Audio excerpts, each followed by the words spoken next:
Preheat the oven to 350 degrees and line 2 8x4 bread pans with parchment paper or grease well with butter or baking spray. In a medium-sized bowl, use a fork to mash the bananas until they're well mashed. I like them to be well mashed with small bits of banana pieces for texture. Set aside.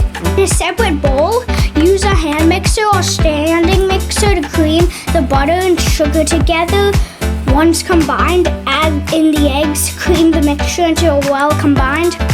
Next, add in the flour, baking soda, and salt. Mix until combined.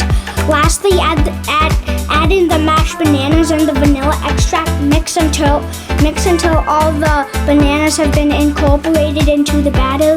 Divide the batter evenly between 2 bread pans and bake for about 35 to 40 minutes or until the top is puffed brown and a cake tester comes out clean when inserted into the center.